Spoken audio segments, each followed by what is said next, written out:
ஆட்சிக்கு வந்த 15 நாள்ல இவ்வளவு பல்ட்டியா அப்படின்னு ஓட்டு போட்ட மக்களே கேட்கிற அளவுக்கு தாவேகாவுடைய ஆட்சி எகிரிக்கிட்டு இருக்கு. அதுல சில பல்ட்டிகளை மட்டும் இந்த வீடியோல பார்க்கலாம்.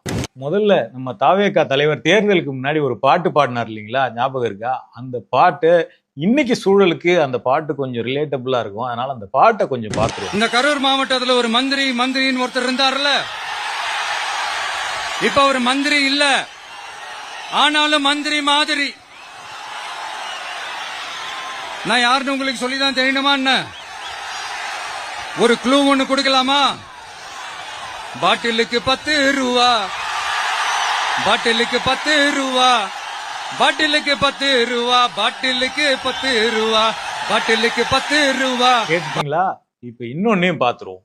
அவர் வேற யாரும் கிடையாது, தமிழ்நாட்டினுடைய மதுவிலக்குத்துறை அமைச்சர், புதிதாக பொறுப்பேற்றுள்ள மதுவிலக்குத்துறை அமைச்சர், அதாவது டாஸ்மாக் அமைச்சர்னு சிம்பிளா சொல்லலாம். டாஸ்மாக் அமைச்சர் விக்னேஷ் அவரு என்ன சொல்றாரு அப்படின்னு கேட்டோம்னா, பாட்டிலுக்கு 10 ரூபான்னு எச்சா வாங்கக்கூடாதுன்னு சொல்லியிருக்கேன். ஆனா இதுல ஒரு சட்ட சிக்கல் என்னவா இருக்கு அப்படின்னு சொன்னா, கோர்ட்டோட ஒரு டைரக்ஷன் இருக்கு, அது எல்லாருக்குமே தெரியும். அந்த கோர்ட் என்ன சொல்றாங்கன்னா, நீங்க அந்த பாட்டில் குடிக்கிறவங்க அந்த பாட்டில வெளியே போட்டுட்டு போயிடுறாங்க.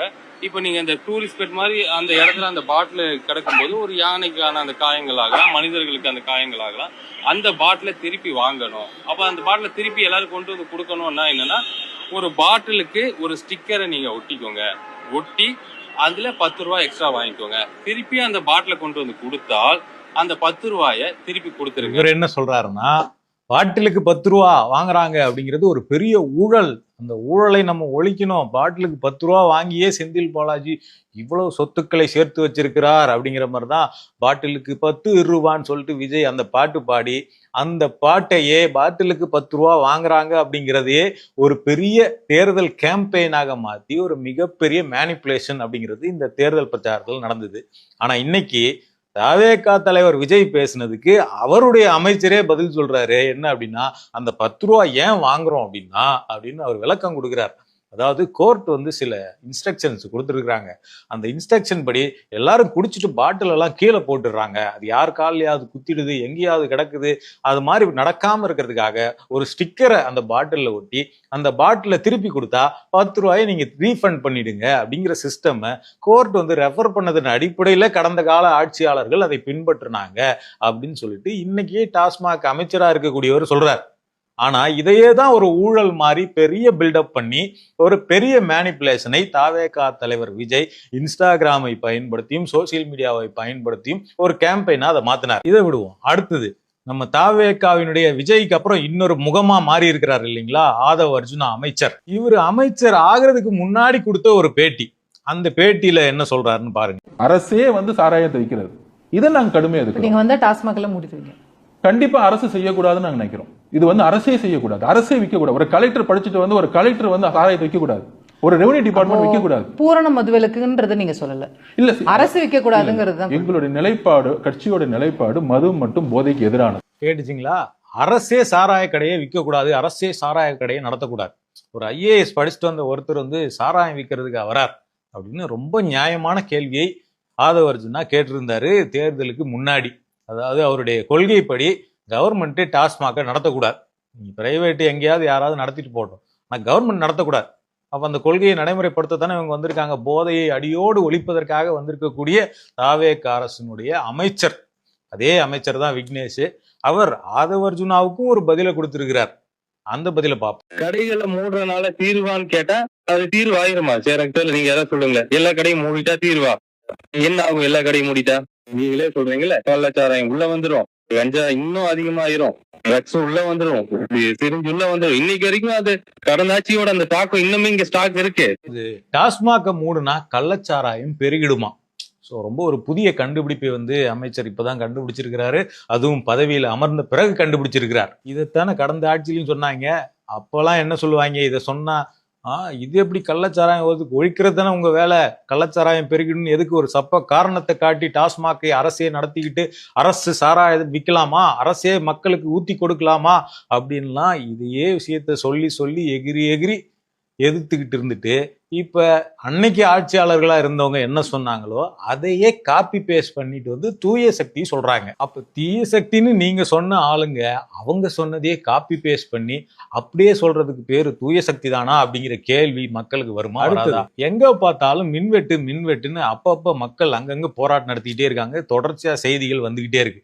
இது சம்பந்தமா நம்ம மின்சாரத்துறை அமைச்சர் நிர்மல்குமார் ஒரு முக்கியமான விஷயத்த சொன்னாங்க. எங்கெல்லாம் ஒரு சில தனிநபர்கள் யாருடைய தூண்டுதலின் பேர்லயோ செய்யறாங்கன்ற ஒரு சில கருத்துக்கள் நிலவுகிறது. ஸோ அதெல்லாம் சரி செய்யும் பணிகள் நடந்துட்டு இருக்கு. 1% பேர் கருப்பாடுகளாக இருந்து செயல்படும் விதத்தை நாங்களா இல்ல அதை நம்ம இப்ப போய் வேலிடேட் பண்ணிட்டு இருக்க வேண்டாம். துறையில 1% கருப்பு ஆடுகள் உள்ள பூந்துகிட்டு இருக்காங்க.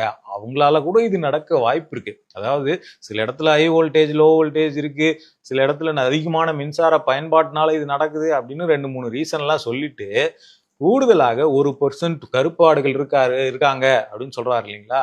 இதனால என்ன நடக்குது அப்படின்னு பார்த்தோம்னா மின்சாரத்துறையில இருக்கக்கூடிய ஊழியர்கள் அதிகாரிகள் அவங்களுடைய வீடுகளுக்கு போயிட்டு தாவேகா கட்சியினரை சேர்ந்தவங்களே பிரச்சனை பண்ணக்கூடிய இன்சிடென்ட்லாம் நடந்திருக்கு. ஒரு அமைச்சரினுடைய தவறான அல்லது பொறுப்பில்லாத தகவல்னால பார்த்தோம்னா மின்வாரியத்துல இருக்கக்கூடிய ஊழியர்களுக்கு பாதுகாப்பில்லாத தன்மைங்கிறது இங்க உருவாக்கப்பட்டிருக்கு அப்படிங்கிறதையும் நம்ம கவனிக்க வேண்டியிருக்கு. ஒரு அமைச்சராக உங்களுக்கு என்ன வேலைன்னா இது எங்கள் பொறுப்பு, இதை சரி செய்ய வேண்டிய கடமை எங்களுக்கு இருக்குது, இந்த காரணத்தினால் இது நடக்குது, இதை சரி செய்யறோம், இதுதான் உங்களுடைய வேலையை தவிர அடுத்தவர்கள் சதி செய்யறாங்கன்னு சொல்றதுக்கு எதிர்கட்சியா இருக்கலாம், ஆளுங்கட்சியா இருக்க முடியாது, அமைச்சரா இருக்க முடியாது அப்படிங்கிறத அமைச்சர் விளங்கிக்கணும். அடுத்ததா இன்னைக்கு தமிழ்நாட்டையே உலுக்கிட்டு இருக்கக்கூடிய அந்த கோவை சிறுமியினுடைய அந்த பாலியல் கொலை, இதுக்கு நம்ம தாவேகாவினுடைய முதல் பெண் அமைச்சர் அவங்க தமிழ்நாட்டினுடைய முதல் பெண் அமைச்சர், தமிழ்நாட்டுக்கே அவங்க தான் முதல் பெண் அமைச்சர் அப்படிதான் அவங்க சொல்லிக்கிறாங்க.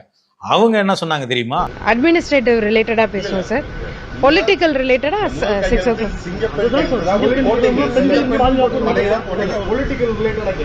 பாலியல் சம்பந்தமா நடந்திருக்கிறதுனால ஒரு பெண் என்ற முறை நீங்க அந்த வழக்கு எப்படி பாக்குறீங்க? அதுக்கு என்ன மாதிரியான நடவடிக்கை எடுத்துருக்கீங்க? தலைவர் என்ன முடிவு எடுத்தாலும் கரெக்டா இருக்கும் சார். தமிழ்நாடே பெண்களின் பாதுகாப்பு குறித்த கேள்விகளை எழுப்பிக்கிட்டு இருக்கு. இந்த கேள்விக்கு ஒரு முதல் பெண் அமைச்சர்னு கிளைம் பண்ணக்கூடிய ஒரு அமைச்சரினுடைய பதில் என்னன்னு பார்த்தா அட்மினிஸ்ட்ரேட்டிவ் ரிலேட்டிவா பேசுவோம் சார், பொலிட்டிக்கலா பேசுறதுன்னா அப்புறமா பேசுவோம். அட்மினிஸ்ட்ரேஷன் பத்தி மட்டும் தான் பேசுவீங்கன்னா நீங்க என்ன ஐஏஎஸ் முடிச்சுட்டு எக்ஸாம் எழுதிட்டா அமைச்சர் பதவிக்கு வந்தீங்க? மக்களை பார்த்து மக்கள்கிட்ட பிரச்சாரம் பண்ணி அரசியல் பிரச்சாரம் பண்ணி பொலிட்டிக்கல் பிரச்சாரம் பண்ணி ஓட்டு வாங்கி தானே மக்கள் பிரதிநிதியாகத்தானே நீங்க அமைச்சரா வந்தீங்க. நீங்க எப்படி அட்மினிஸ்ட்ரேஷன் பத்தி நான் பேசுறேன் பொலிட்டிக்கலா அப்புறம் பேசுவோம் எப்படி சொல்ல முடியும்? அதுவும் ஒரு சிறுமி பாலியல் வன்கொடுமை செய்யப்பட்டு கொலை செய்யப்பட்ட விவகாரம் அல்லது பெண்களுக்கு பாதுகாப்பு இல்லாத தன்மை அப்படிங்கிறது ஒரு பொலிட்டிக்கல் அரசியல் கேள்வி. அது இந்த பதில சொல்லும் போது அவங்க பார்த்தோம்னா சிரிச்சுக்கிட்டு வாயை மூடி சிரிச்சுக்கிட்டே பதில் சொல்றாங்க. அதாவது எதனால எங்க தலைவர் முடிவெடுப்பார், அது நடக்கும் அப்படின்னு சொல்றாங்க.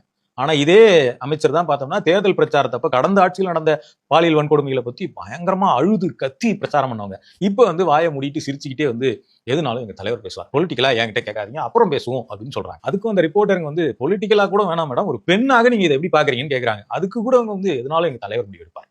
இந்த பதில சொல்றதுக்கு தான் அவ்வளவு அழுதி கத்தி இந்த பிரச்சாரம் எல்லாம் கடந்த ஆட்சியில பண்ணீங்களா அப்படிங்கிற கேள்விதான் நமக்கு வருது.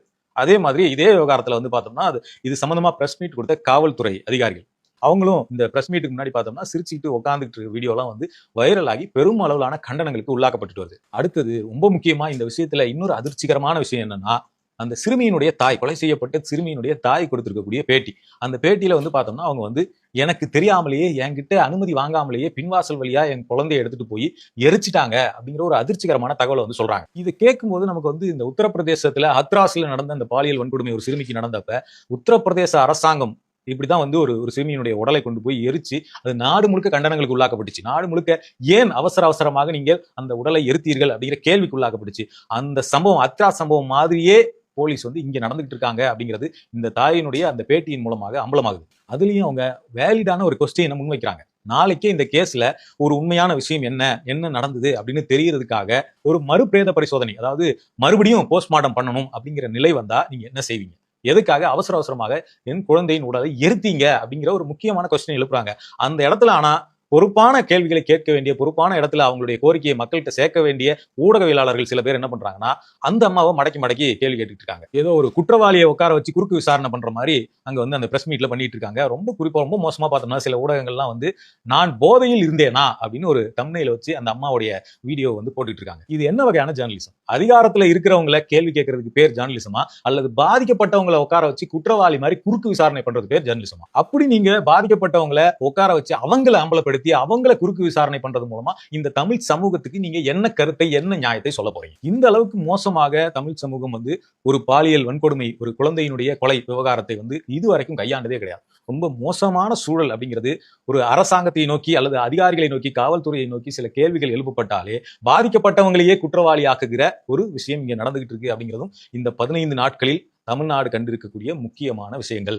சோ இந்த 15 நாள் ஆட்சியில் இத்தனை பல்டிகளை தூய சக்தி மாற்றம்னு சொல்லிட்டு வந்திருக்கக்கூடிய தாவேகா அடிச்சிருக்கு அப்படிங்கறத தான் நம்ம கவனிக்க வேண்டியிருக்கு.